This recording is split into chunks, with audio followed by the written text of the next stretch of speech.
I see it as absolutely fantastic handmade original art. The facial expressions, the designs of the pipes, the way that the bongs are brought into the picture by giving your personality some life. See, you can elevate your personal experience at highendpottery.com. High, H-I-endpottery.com. All high-end products are one-of-a-kind, functional art pieces. Two hitters, pipes, bongs, and bubbles. Wake and bakes. highendpottery.com. Don't forget that dash now, all right? You must be 21 to purchase. Also, don't forget, let them know that we talked about this. Say, Arroe told me about this, and they're going to take care of the shipping and handling. Endpottery.com. Hey, it's Arroe, and this is Play It Forward. A look at the unexpected changes endured by the entertainers, writers, camera people, and all others affected but not infected by the global invasion of the coronavirus. These are real people. Real stories. The struggle to play it forward. Episode number 103. 3 Doors Down. The frontman and celebrated songwriter Brad Arnold was preparing earlier this year to celebrate the 20th anniversary of the band's 2000 debut album, The Better Life. But with the pandemic putting the band's plans on hold, Brad used his quarantine time to write and record his first ever solo record, Wicked Man. Brad was inspired to write Wicked Man about the times that we're all currently living. Brad sings, "They keep us entertained inside a world before our eyes, a never-ending circus to distract us from their lies." We are unplugged and totally uncut with Brad Arnold. Hey, man, how are you? Fantastic. Dude, I've always loved your writing skills and the music that you guys have brought forward. But this song right here, it opened my soul. You had to have known that that's what you were going to do with Wicked Man. Man, you know what? It's a song that was on my heart, and it's a song that I could really, I could feel. And it's a thought that I've had for a little while, and just looking at the events of the world around us, and I just felt like it was something that needed to be said. Well, and the way that you brought the words out, I mean, you know, it says, "I tear away the pages so I don't remember time." That's brilliant writing. Well, I appreciate it, man.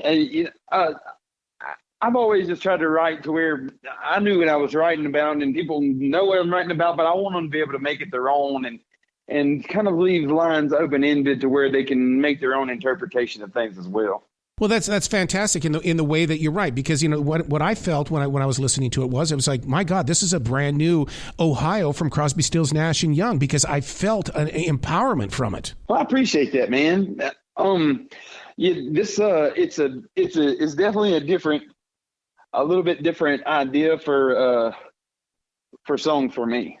Now, is this time around? I mean, it's the way it's orchestrated out and everything like that. You've kept it nice and simple, singable. What was the depth of that to do it like that? Well, it was kind of a different thing this time because Greg wrote the guitar part for this song, but Greg is my drummer, and so it was definitely coming from a different spot musically, and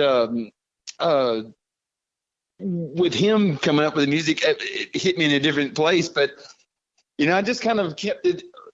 I kind of kept it on my phone for a couple of weeks and listened to it and got the music in my head, and those words just kind of came by themselves and started creeping together. And like I was saying earlier to someone, those lyrics are about 30 nights worth of standing in the shower singing, and I think that's where I think about half my lyrics at, and so they just kind of snowballed and came together. So now, when you put a song like that together and it didn't happen, because so many people will say, "I wrote a song in 20 minutes." You physically took the time to really build and craft this song. Did you get any sleep at all? Because I mean, a song like this doesn't just happen; it's going to stay with you for the full day. You know what? It did stay with me a lot for a long time, and it's funny you say that because I would lay there in the bed singing the thing.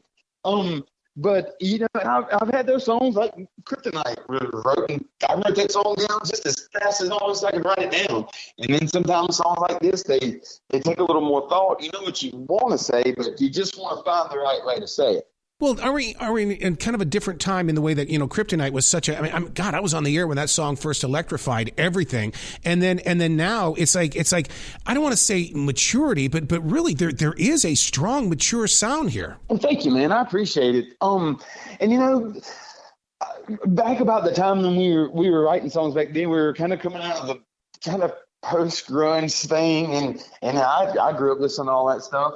But I was really I was into more like 80s music when I'm the youngest of 7 kids, and I was growing up through the 80s and stuff. But then the grunge music comes out, and so a lot of the music from the time that we first started was very like post grunge and kind of nobody said the R's, and you kind of sing kind of raspy, but people don't really sing like that anymore, and I don't really sing like that anymore, and I kind of. When I'm just walking around singing a song in my head, I don't kind of have that raspy sound that I just sing anyway. So I think over the years, I just started singing a little cleaner, and you start, when you sing like that for a while, you start realizing it's like, wow, that sounds better. When you wrote Wicked Man, was it during the writing process were you like, this is definitely a me song, or was there like a small portion where you thought this could possibly be a Three Doors Down song? It was a little bit of both, honestly. I didn't originally when we talked about it, it was going to be a Three Doors Down song, but it was with everybody being so isolated and kind of everybody doing the distancing thing, and we could have pulled it off, but it kind of seemed like it was different enough, and it just seemed like a good opportunity to do something solo, because it also opens up the door for me to maybe put out a couple of more songs that I have that aren't necessarily Three Doors Down songs. I have a couple that are maybe a little like kind of love-ish songs. Not that Three Doors Down can put out a love song, but I mean, it ain't like a Lionel Richie love song, but it's kind of it's kind of a love song. And then I got some that, I mean, I don't want to call them country, because country, what's country right now? And I'm not putting that label on a song I wrote. And it's like, we'll call it old school country, like that kind of like hippie country or something. Wicked Man is going to be that one song that when people come and see you guys live, they're going to say, I can't wait till he sings it. I can't wait. And then do you go out there with just an acoustic guitar and you start? I mean, you've got to be envisioning how you're going to present this out to a live audience by now. Yeah. I mean, I like to play their Three Door shows, and I think that we could just do it with acoustic and maybe, it wouldn't have to be, I think it'd come across good live. And because when we were thinking about doing it as a Three Door song, I mean, I was talking to Chris Henderson, my guitar player, and he's like, man, that could be like a rock song. So maybe when we do it, if we do it at a Three Door show, we just do it as a rock song. Like, not straight up like, metal or nothing, but I hear it in my head that it could take a couple of different turns and be a big rock show song too. And so maybe we'll do that also. But that's another thing with kind of putting out a song right now and doing a solo thing, is because I know even still, I can do it as a solo thing, but if we want to, we can play that Three Doors Down show. There's such an anthem-esque vibe about it, because the words that you're putting together here, they're going to be singing. The live audience is going to be singing this song with you. I mean, when you've got things like "These are the lies of a bitter heart," I mean, right there. I mean, they're going to be singing that right there with you. I hope so, man. I hope they do, and I just hope people get it. I hope people get it, that there are that the things that we're seeing on the surface of the world right now, that's just the surface of it. And there's people behind those that are orchestrating the events that we're seeing around us that don't have the people who are carrying out those events. They don't have their best interest in mind, Right. Do you feel like that writing this song, it's like somebody from the universe tapped you on the shoulder and said, okay, you're the carrier of this message. This one's up to you, Brad. I mean, I had some pretty encouraging. I'm a Christian, and I had some, and I follow some Christian pages and stuff on Instagram, and I hoped that I was keeping it to where it was coming from a Christian place, and I really had some encouraging comments left by a couple of people on my page that specifically, without naming them, I was wondering if they specifically would like it. And the only person that normally even leaves comments on my page, and the dude left one on there, and I was like, it meant the world to me. Well, because it loosens you up, because we have been so tight for so long, and this, you sit down and you listen to Wicked Man, and it loosens you up and it creates conversation. It's almost like you had a key to our hearts. Man, I hope so, and I hope it does. I hope it does open up conversations for people. And I'm in a perfect world, I would hope that, or an imperfect world, I would hope that two people from different sides of the aisle could listen to that song and realize that, it's like, maybe it's the dude in the middle that's got us on different sides of the aisle. Well, I got to give you a big compliment on something, and a big Christian hug with the Better Life Foundation. I love the fact that you reach out and you always have supported people. Man, people have always supported me, and I couldn't be more thankful just to be a part of the Better Life. There's a lot of people that work a lot harder on that than we do. And I'm thankful for them for their work, and I'm proud to be a part of the Better Life. We've been, we've been, in the giving, from the giving of it, that's all from the fans, and we're just a catalyst for it. And I'm just glad to be a catalyst for it. Now, are you going to do anything? A lot of musicians have done that, little private concerts and stuff like that on the internet. Are you going to showcase Wicked Man on the internet? That'd be pretty cool to do. We just had to come up with a way to do it. Yeah.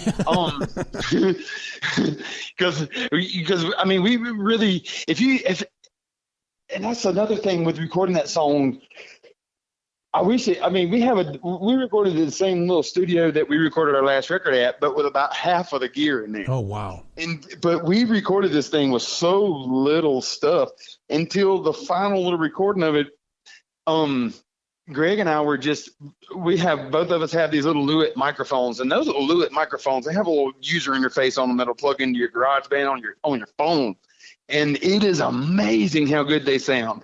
And that's actually the same microphone that I sang it on, that you're listening to Wicked Man on, is one of those Lewitt microphones. And they sound, and I mean, that microphone sounds good.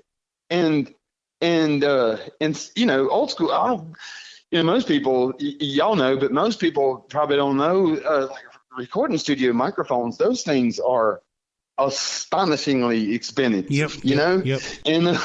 And to be able to record stuff like that, we done this thing so simply. We were just not the version that you're hearing, but right up till we went and recorded up our little studio. We were just sending it back and forth on our phones, man. It sounded good. See, because, I mean, don't you think that technology is going to change during these downtimes? Because people are going to explore and they're going to find things such as that, and all of a sudden it's going to be, no, I don't need a Neumann. I don't need anything like that. Just give me a great microphone that's going to give me a unique sound. Absolutely. And because what we can record now, oh my. And I mean, even to the extent we've done this on such simple things. And the other day I was listening to it I downloaded it on iTunes, and after it played on iTunes, coincidentally, like Kryptonite is in my iTunes, and it started playing. And I was like, that sounds like crap. and that really was like that was. God knows how much we spent on recording that song. So then do you have the home studio then where you get to go in there and just kind of jam out all by yourself? Because, Brad, you're not going to stop writing on one song. You're going to be putting more stuff together after this. Absolutely. And now, like I was talking about with someone earlier, JP done a lot of work to set up all these platforms, to get me set up on all these platforms. And now, man, I mean, it will be really easy just to put out a song. And I mean, because, again, I'm not that I wanted to just like go out and just like flop and do nothing, but at the same time, I'm not doing it for the success of it, man. We've had more success than people could ever dream of having. And by the grace of God, and I'm so thankful for it. But now I can honestly say I'm just putting some songs out because I want people to hear them, because I like making songs. And you're absolutely right. I am going to stop with one of them, and I have a lot of songs that I would just like to be able to just put out, and we have the resources now to just be able to, like we were just talking about, to be able to do it so easily that why not, Yeah, because before, you'd put out an album and have 11, 12 cuts on it, and you had to sit there and you had to drop one off. Now you don't have to do that. Just put it out there. put it out, you know? Well, congratulations on Wicked Man. I mean, you really have created a piece of music here that's art. It's art. It's moving. It's everything that music really is. Thank you very, very much. I appreciate that. Well, thank you very much. And please come back to this show anytime in the future, Brad. The door is always going to be open for you. Thank you, man. I appreciate y'all having me. You bet. Be brilliant today, okay, sir? I'm going to try. Y'all do the same. That's Play It Live. You can listen to other conversations just like this one on my 3 other podcasts, Like It's Live, Unplugged and Totally Uncut, and View from the Writing Instrument, all found on every digital platform.